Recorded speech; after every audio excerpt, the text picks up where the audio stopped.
17 तारीख को पुलिस द्वारा उठाए जाने के बाद कार्रवाई की गई थी 11 लोगों पर, और उसके बाद से पुलिस द्वारा फिर कुछ लोगों का नाम शामिल किया गया है, जिसमें शांति भंग करने का आरोप लगाया गया है, जिसमें सफ़ी इमाम, गुलाम हुसैन और भी बहुत सारे लोग हैं जिनको शामिल किया गया। आज वहाँ उनकी पेशी थी और ये सीधा निकल रहे हैं समरनालय से और एसडीएम से थी। सबसे पहले गुलाम हुसैन है जो अनशन पर बैठे हुए थे। अब इन पे क्या चार्जेस लगा हुआ है गुलाम से जान लेते हैं। गुलाम, क्या चार्जेस लगा आपको?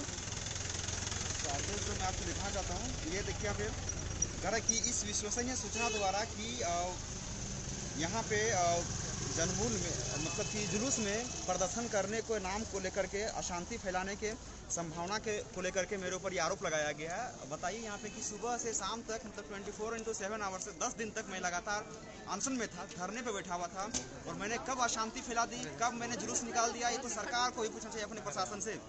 आखिर जुलूस मैंने कब निकाला था? मैं तो व्यक्तिगत रूप से सत्याग्रह में बैठा हुआ था, और मेरे साथ कुछ कभी थोड़ा सा सहपाठी आते थे, साथी आते थे, हाल चाल पूछ के फिर चले जाते थे।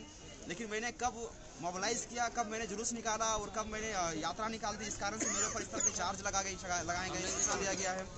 केवल ये एक सरकार का एक नाकाम चेहरा है जो एक अकेले के अनशन से सरकार के अंदर पूरा बौखलाहट सी मच गई और वो डर गई, जिस कारण से आनन फानन में कुछ भी दिस दैट करके हमें वहाँ से उठाने का प्रयास की। बहुत सारा दबाव बनाया गया प्रशासन का, सरकार का, और आधिकारिक लेवल पे मुझे दबाव बनाया गया और मुझे वहाँ से उठाया गया और जबरन दिखाया। तो मेरे अनशन को तुड़वाने में सरकार ने अपना बहुत ही महत्वपूर्ण रणनीति के तहत भूमिका निभाई है। तो ऐसे में मैं सरकार को ये बोलना चाहूँगा कि सिर्फ एक अकेले के अनशन से जब आपके अंदर बौखलाहट आ सकती है, तो राज्य का जब वो 5 लाख युवा जो पूरी तरह से बेरोजगार हैं, तड़प रहे हैं, और जिसे आपने बेरोजगारी होने पे गर्व जताया है, जिस दिन वो युवा अनशन पर उतर जाएंगे ना, उस दिन फिर आपका अंदर जो सत्ता का नशा है ना, वो जो बौखलाहट है ना, अभी तो सिर्फ आपके चेहरे से दिख रहा है, लेकिन उस दिन पूरा शरीर से आपका बौखलाहट दिखेगा। तो इस तरह के परेशान करना बिल्कुल भी बंद कीजिए, ये बेबुनियाद है। आपने हमारे आंदोलन को चलने का प्रयास किया है, लेकिन फिर भी मैं एक बात बोलना चाहूँगा कि जुल्मी जब जुल्म किया है, सत्ता के गलियारों से चप्पा चप्पा गूंज उठा है इनकलाब के नारों से, और हमारा ये आंदोलन और भी प्रचंड रूप लेगा और आगे हम लोग जिस रणनीति के तहत फिर से इस आंदोलन को और आगे बढ़ाने का प्रयास करेंगे। जब तक से हम लोगों ने जिस चीज़ को, मेरा शुरू से एक ही हथियार रहा है, गांधीवादी हथियार, सत्य, अहिंसा और सच्चाई के मार्ग पे चल के ही मैं अपने हर एक लड़ाई को मुमकिनतः जीत दिलाऊंगा। और मैं जिस भ्रष्टाचार के खिलाफ जो जंग मैंने छेड़ी है, जब तक से उस भ्रष्टाचार को मैं जड़ से साफ नहीं कर देता झारखंड से आयोग से, चाहे वो जेपीएससी आयोग हो, चाहे जेएसएससी आयोग हो, जब तक से बहालियों में पारदर्शिता नहीं आ जाती, जब तक से बेरोजगारी को दूर नहीं किया जाता है, तब तक हमारी ये जंग जारी रहेगा और इंशाअल्लाह इसमें हम लोग फतह भी पाएंगे। क्या चार्जेस लगाए? 11 लोग थे, अब कुछ और लोग शामिल हो गए हैं इस नाम में। देखिए 144 के उल्लंघन में हमें चार्ज किया गया है और ये कहा गया है कि चूँकि आपने प्रोसेशन निकाला है और ये प्रोसेशन जो कोरोना के वजह से जो गाइडलाइंस है उसका आपने उल्लंघन किया है, तो हमें ये कहा गया है कि आप ऐसा हमें बताइए कि आप ऐसे कैसे कह सकते हैं कि अगले आने वाले 1 साल तक आप कोई भी ऐसा काम नहीं करेंगे जिससे लार्जर पीस या हार्मनी वो डिस्टर्ब होती हो। तो इसके लिए हमें हाजिरी के लिए बुलाया गया है। देखिए ये सब जो है, मुझे ऐसा लगता है कि ये स्टेट रिप्रेसिव फोर्सेस है, हमें दबाने की कोशिश की जा रही है, क्योंकि वैसे आप देखिए प्रोसेशंस तो बहुत सारे निकलते हैं, शादी ब्याह समारोह सभी कुछ तो हो ही रहा है। तो ये मौलिक अधिकार के अंतर्गत नहीं आता जो आपने प्रोसेशन निकाला था, कैंडल मार्च? डेफिनेटली मौलिक अधिकार के अंतर्गत आता है। हम पीसफुली डेमोन्स्ट्रेट कर रहे थे, अपनी बात जो है न्यायपूर्ण तरीका है उसके थ्रू रख रहे थे, बट फिर भी ये किया जा रहा है। तो इससे तो यही समझ में आ रहा है कि आप सीआरपीसी और आईपीसी, ये बताइए 2 ड्रेकोनियन लॉज हैं जो ब्रिटिश टाइम्स में बने हैं, उन लॉज का क्यों नहीं आप उनको रिफॉर्म करते हैं, जब आपको पता है कि इस तरह के फोर्सेस यूज़ करके आप जो हमारी फंडामेंटल राइट्स हैं उसको कर्व करते हैं। तो यहाँ पे तो पॉलिटिकल विल की साफ कमी नजर आती है कि उनको, और चूंकि एक हथियार की तरह भी यूज़ होता है, स्टेट अपने हथियार की तरह इन फोर्सेस को, इन लॉज को इस्तेमाल करता है, but because we know what is right what is wrong and we know कि हम कॉन्स्टिट्यूशन से गाइड होते हैं। हमारी कंट्री जो है उसको एक संविधान मिला हुआ है, तो हम जो भी करेंगे संवैधानिक तर्ज पे करेंगे और करते हैं और करते रहेंगे। और यहाँ पे जो हमारी हाजिरी हुई है और हम आए हैं हाजिरी देने के लिए, वो भी इसी बात की गवाही देता है कि हम लोग संवैधानिक तरीके में चलने वाले लोग हैं, हम लोग स्टूडेंट्स हैं, हम लोग प्रोटेस्टर्स हैं और फंडामेंटल राइट का उपयोग कर रहे हैं।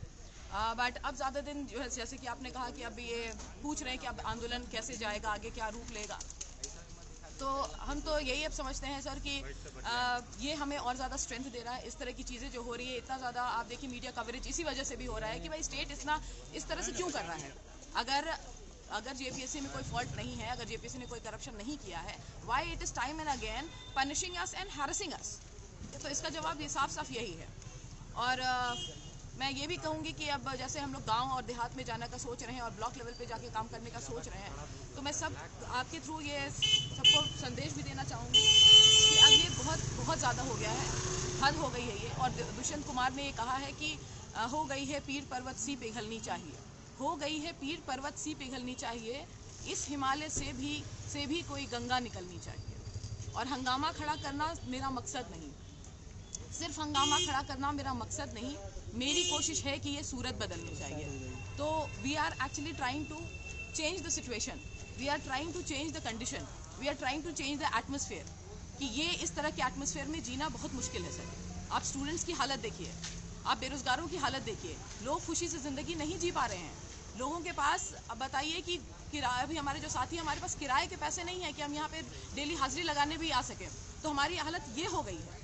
तो इससे निकलना होगा, और इससे निकलने के लिए सब लोगों को साथ में आना होगा, सबको साथ देना पड़ेगा, क्योंकि ये बिना आंदोलन के nothing is going to happen. So I am very hopeful and very much optimistic कि हमारा जो आंदोलन है वो वृहद रूप से आगे बढ़ेगा। और आपका सपोर्ट चाहिए, जितने लोग मुझे सुन रहे हैं सबका सपोर्ट चाहिए, सब आइए साथ दीजिए हमारा। Thank you so much. अधिवक्ता जो साथ में यहाँ पहुँचे हुए थे, क्या कुछ धारा लगाएगी और वो जो धारा लगाएगी वो सही है? आज तो सेक्शन 107 का था, ब्रीच ऑफ पीस के लिए जो एप्रीहेंशन के लिए था वो वही था। और एक और केस है, वो सेक्शन 144 का है, सेक्शन 144 सीआरपीसी का है। वो जब हुआ था, जब आपको यहाँ पर, तो ये प्रशासन इस्टेब्लिश कर पाई है, जो धारा लगाया गया है प्रशासन इस्टेब्लिश कर पाई है? एप्रीहेंशन पे था 107 का, तो धारा बेसिकली स्टैंड ही नहीं कर रहा है। ब्रीच ऑफ पीस हुआ ही नहीं तो स्टैंड कहाँ से करेगा? मगर कोर्ट का प्रोसीजर है अटेंडेंस का, they are law abiding students और they are protest is peaceful in nature, तो दे आर अपीयरिंग, ठीक है। तो ये कब तक चलेगा?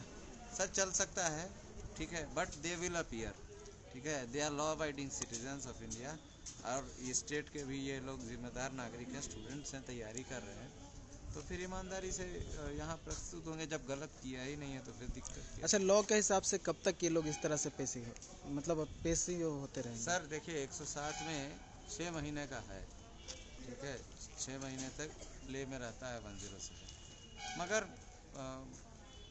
मुझे नहीं लगता है कि एसडीएम साहब इतना देर इसको खींचेंगे, ठीक है। और सेक्शन 144 वाला भी है, वो देखा जाएगा। सही बात। और इनको कोई दिक्कत नहीं है, ये कहीं भी गलत नहीं है, वी आर नॉट रॉन्ग, ये तो मतलब इट इज़ कन्फर्म कि ये गलत नहीं है। जब कुछ गलत किया ही नहीं है तो फिर डरेंगे?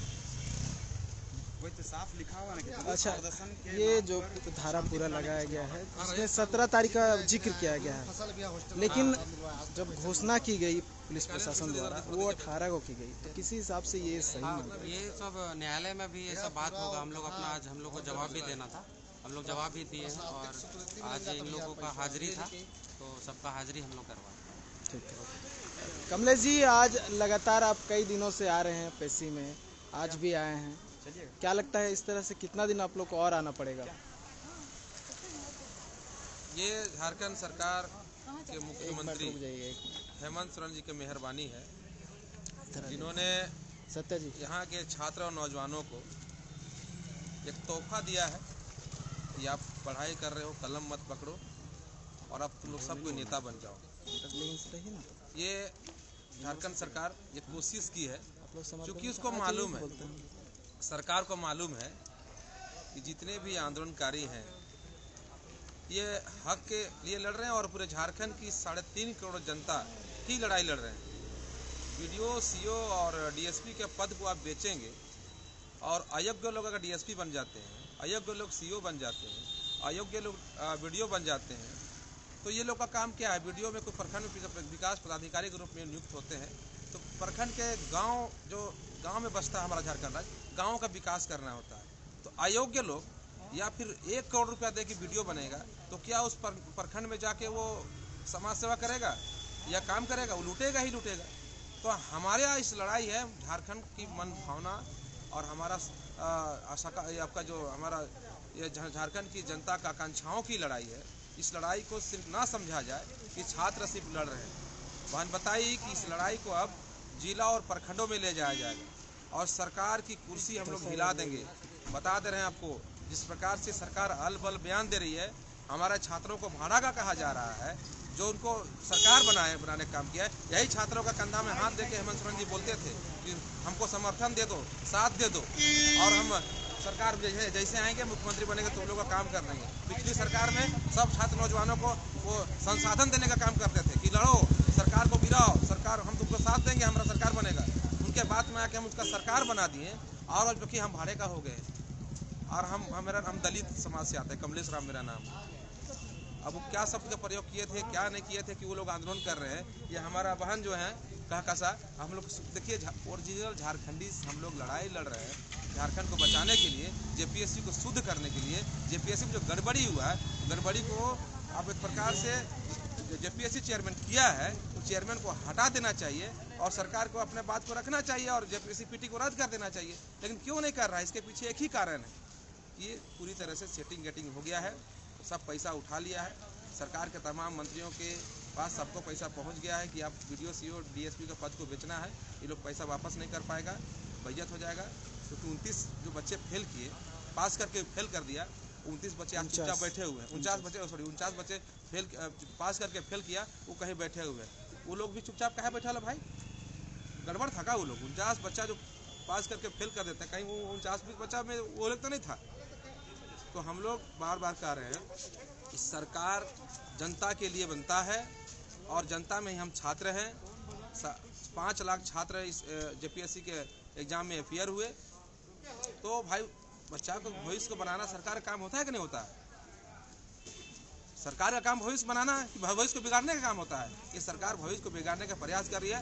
जब तक डेट यहाँ पर हम लोग को तारीख आना पड़ेगा, तारीख पे तारीख सरकार देगी, तो तारीख पे तारीख आएंगे, तारीख पर तारीख यहाँ भी आएंगे, आंदोलन भी हम करेंगे। क्योंकि हम लोकतांत्रिक देश में रहते हैं, संविधान जिंदा है और संविधान का ये लोग दुरुपयोग कर रहे हैं। BR अम्बेडकर जी बोलते थे, मैं संविधान लिख के दे रहा हूँ, जिस दिन संविधान को चलाने वाला बेवकूफ़ लोग हो जाएंगे, दलाल लोग हो जाएंगे, उस दिन संविधान ही रह जाएगा, संविधान का काम नहीं होगा। ऐसे लोग दलाल लोग सरकार में बैठ गया है, संविधान का ओथ लेके और संविधान को कुचलने का काम कर रहा है। अच्छा, आप लोग भी गुलाम हुसैन के साथ बैठे हुए थे अनशन पर समर्थन में, आप लोग क्या कहेंगे? क्या कुछ ऑब्जर्व की उतना दिन में आप लोग? ऑब्जर्व तो हम लोग 2 दिनों में क्या, हम लोग 49 दिनों 52 दिनों से कर रहे हैं। हम लोग भी पीड़ित अभ्यर्थी हैं।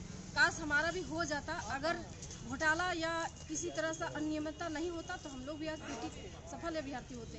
लेकिन जैसा तानाशाह सरकार है ना, अपनी झूठी कामयाबी और झूठी दलीलों के तहत इसको छिपाने की कोशिश कर रही है।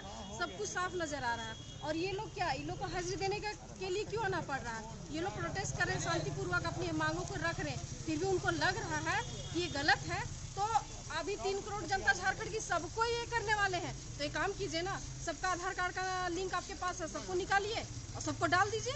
3 करोड़ जनता डेली 1000 हाजिरी लगाने आएगी। क्यों? हम लोग सही हैं और संविधान के अनुसार चलेंगे, हम लोग डरते नहीं हैं। क्या हाजिरी लगाने को थोड़ा दिक्कत है?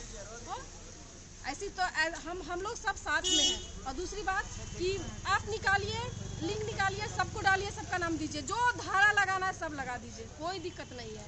हम लोग अपना लड़ाई को जारी रखेंगे और जब तक जेपीएससी जेएसएससी पूरी तरह से शुद्ध और साफ नहीं होगी तब तक हम लोग छोड़ेंगे नहीं। क्योंकि हम लोग पढ़े लिखे स्टूडेंट हैं, थोड़ा ना अनपढ़ गवार और यहाँ पे जाहिल यहाँ पे भरे हुए हैं और जो अपने अधिकारों की मांग के लिए लड़ रहे हैं। तो इसलिए सरकार हमें डराए नहीं, हम लोग बहुत कुछ समझ गए हैं और जाग चुके हैं। अब हमें दोबारा डरा धमका के और धारा लगाने से उनका कुछ नहीं होने वाला। हम लोग डरने वाले भी नहीं हैं। अब ये बृहद जाएगा, बहुत बृहद, और हम लोग अब एक मंच में आने वाले हैं।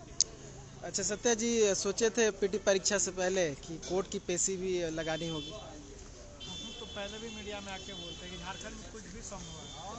हम तो पहले ही बोले हैं कि हम लोग एग्जाम देंगे, फिर आंदोलन की तैयारी करेंगे, फिर एग्जाम देंगे, फिर मेंस का एग्जाम देंगे, फिर आंदोलन की तैयारी करेंगे। तो सिलसिला जारी रहेगा। क्योंकि यहाँ कोई कानून या नियम का कोई पालन थोड़े होता है। हम लोग सोए में जगा के सोए में उठा के लेके चले गए और कोर्टों के छड़ी दौड़ा रहे हैं। हम लोग तो मानसिक रूप से परेशान नहीं थे, सामाजिक रूप से परेशान नहीं थे और नई नई परेशानी उत्पन्न हो रही है, इसमें और क्या कहा जाए। चलिए, तो कहीं ना कहीं परेशानी हो रही है और लगातार इनको एसडीएम कोर्ट आना पड़ रहा है और लगातार इनकी पेशी हो रही है। धारा 144 को उल्लंघन और शांति भंग का आरोप लगाते हुए इन्हें लगातार बुलाया जा रहा है और कोर्ट में पेशी हो रहा है। अब देखना होगा कि ये पेशी जो है कब तक चलती है और क्या कुछ परिणाम निकल कर सामने आता है। मुझे यानी कि नीरज कुमार को दीजिए इजाज़त, तब तक के लिए धन्यवाद। हमारे पेज को लाइक कीजिए, हमारे यूट्यूब चैनल को सब्सक्राइब कीजिए। धन्यवाद।